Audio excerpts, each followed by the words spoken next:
Devon Seale, Calypsonian IT consultant and apparently trilingual individual of Trinidad and Tobago heritage. Welcome. Thank you very much, Cindy. Thank you so much for taking the time out of your busy schedule to be here with us to share some of your language learning history. Everybody is intrigued to know, a lot of them don't know, that you also speak Spanish and Portuguese. Portuguese, correct. All right. Which of the two did you learn first? I learned Portuguese first. Well, first of all, I did Spanish at, secondary school. Right. Couldn't wait to drop that subject at the end of Form 3. Really? So I said to myself, I never thought I would have ended up in Brazil, going to pursue my bachelor's. And, well, obviously I would have had to learn Portuguese. So you're saying that when you were in secondary school, you were looking forward to dropping the language because you didn't anticipate using it. Exactly. I wasn't interested in, doing any languages. I did sciences. And I said to myself, well... Tell me something. Based on that school experience, were a lot of guys interested in languages back then? Actually, no. There's this kind of aversion with the guys. A stigma that languages is for the girls. Yes, but that is so not true. Yeah, it's true. That's true. So I'm eager to now find out. You said you actually went to Portugal. No, Brazil. To Brazil, sorry. For school. For school. So let's hear a little bit about that. So after finishing my advanced level, Right. I started to work at TSTT. At TSTT, I started off as a cashier. And while at TSTT, Heather McIntosh, she's also involved in the Calypso. Yes. And she got a scholarship to go to Brazil. And I was like, hey, this is interesting. It's not the normal North America or England kind of studies, Brazil. And It would seem very exotic, I would. Exactly. And then also I started to explore, I wonder what's the possibility of maintaining your Calypso career in Trinidad and still being able to pursue a degree. So I said, hey, Heather is really smart, because Carnival is the same time, which Brazil's Carnival is the same time with Trinidad. So obviously she would have had the opportunity to come back. I said, well, I could do the same. I went on a vacation. First. Test the waters. Yes, it was 2 weeks, stayed in Sao Paulo. And At that time, could you remember at least even the Spanish that you had from No. So you went with... But I recognize the similarity because, you hear Buenos Dias and Bon dia. Right. They say, okay, well, Buenas tardes and Bon tarde, Bon tarde. So you recognize there's some kind of similarity, but otherwise, I didn't know Clean slate. anything. But I love the place, and I said to myself, I have to learn this language. So you were just determined? Yeah. You were like a baby learning for the first time? For the first time. Came back, on my way back to Trinidad, as I was telling, I saw on the Newsday papers an advertisement stating that the Brazilian embassy is offering scholarships, and I had 4 more days to apply. 4 days? 4 days. Okay. And I applied. Well, let me just take a try and see what will happen. And I applied, continued working at TSTT. In fact, in the month of October, I became a permanent employee in TSTT. And then in November, I got that letter from the Brazilian embassy. Seeing that you were successful. I was like, what am I going to do? I think I will apply for study leave. And I'm quite thankful to TSTT that study leave was approved. And I was able to, go across to Brazil for 4 years to do... A fully immersive experience. Yes. And really and truly, you started from scratch.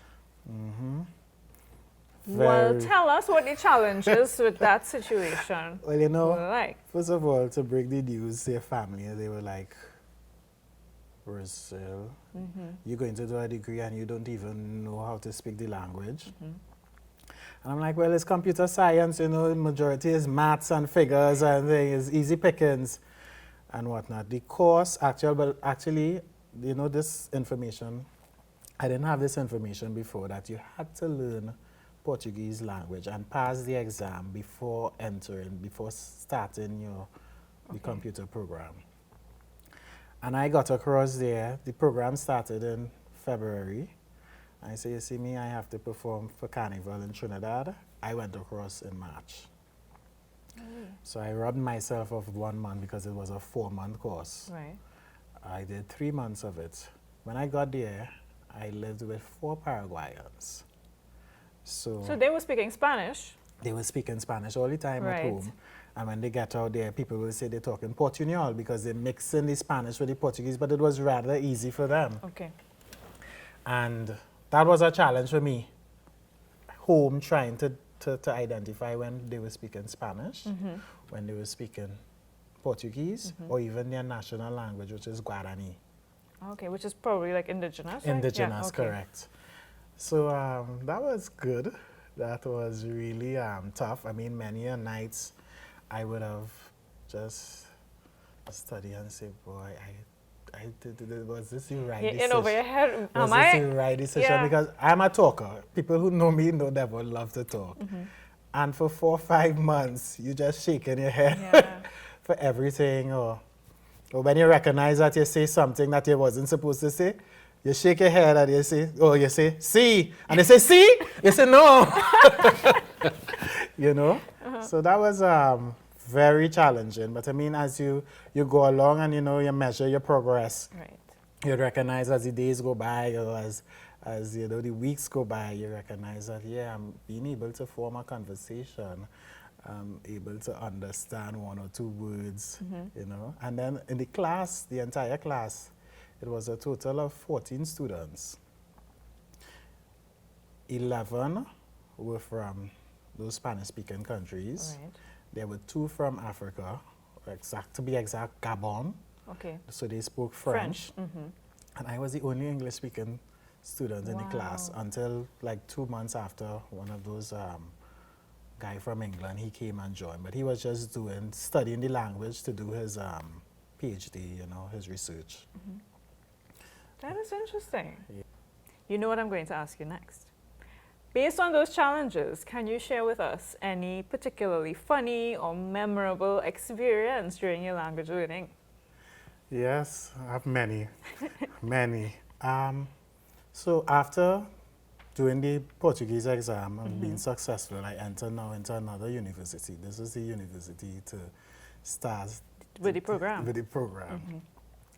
So it was like 5 subjects. It was philosophy, Portuguese, English, Calculus 1, and basic programming, computer programming. Right. So the first lecture was the philosophy. So I was like not too prepared for these type of subjects because still, I mean, as you're into your 4th, 5th month, I don't think that I could write all these essays and things like that. So I was a bit scared. So the lecturer came down and he was asking questions. And then you don't want everybody to know he's a foreigner and all that, So the teacher asked some question. I didn't understand what he asked, but I responded, "Sei lá."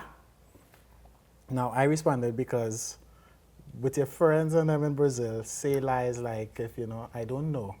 Well, that is what I thought it was. Right. So it was the fastest response is to just say, "I don't know," right? He was like, "Sei lá is not a response, son." He said that in Portuguese.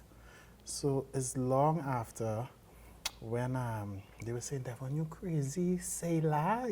If they didn't know, you should have said, "No, say professor," which is, "I don't know, sir." They say lá. I said, "So what does really sei lá mean?" They say, "I don't care. I don't care. I know business. It doesn't concern me." I said, "What?" They say, "You crazy."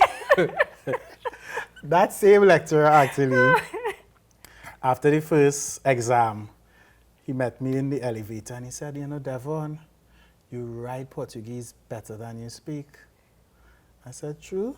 I said, "Sir," so I wanted to ask if I passed, right? Now, this is it. "Sir, passou?" So I'm asking, "Passou?"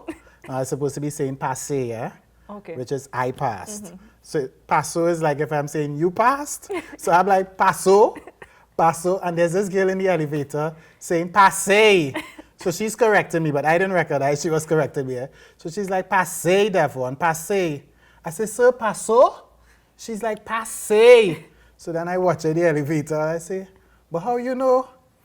Everybody started to laugh. "How you know I passed?" She said, "No, Devon.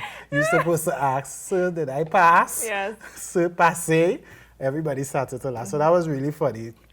That was in the beginning when you couldn't conjugate your verbs properly because, it's totally different from English. Yeah, but... But you eventually I survived. mastered, Yes. you know, Yes. with time and practice. Exactly, with practice, yeah. And of course, those funny stories And along the way. interactions, yeah. You know, do you have any advice that you'd give to students who are deciding? Because a lot of them are, as we discussed, averse to languages because they either think it will be too difficult or that they will never use it. They have no immediate plans to leave the I country. would advise anyone to take the dive. Take the dive, do it. It's worth it in the long run. And you know, after graduating and going back to TSCT, I mean, I would have used it a lot, used both Portuguese and Spanish a lot in my interactions with some foreign operators, you know, vendors when we would be purchasing certain stuff at TSCT, so it was helpful there. And also to, like, in the Calypso field, you know, going out to these South American countries or even Central America. And it opens doors. Exactly, yeah. Regardless, you know, I think just people being are, able to communicate. people are quite impressed with, you know, knowing that, you know, and for the men, women are like, wow. So, I mean, the students are listening, you know. They will want to use these skills in the future. Now, I can't let you go without asking you for a little something. You are Calypsonian after all.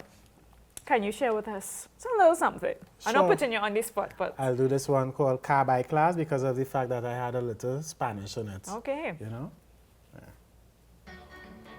Can by class or car by class.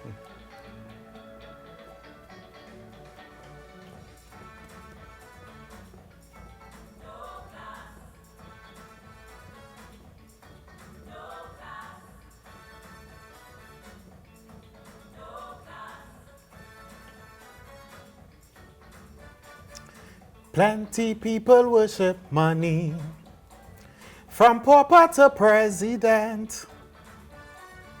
From they say it's temporary, but class it is permanent. For the good book tell we, blessed are the poor. The more you have money, more you must endure. More money, more problems, they can't take a nap. Worried that they're going to get kidnapped. The poor, they don't have to study that. No, no. Money could buy silver, money could buy gold, diamond, pearls, whatever, plus treasures untold. If you're rich like Stanford, it could post your bail, could corrupt a whole board, bribe turnkeys in jail.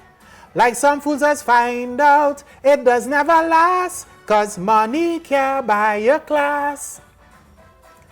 What does look like gold sometimes is brass, Lord. Money can't buy your class. So the rich are so they gross and crass. Money can't buy your class.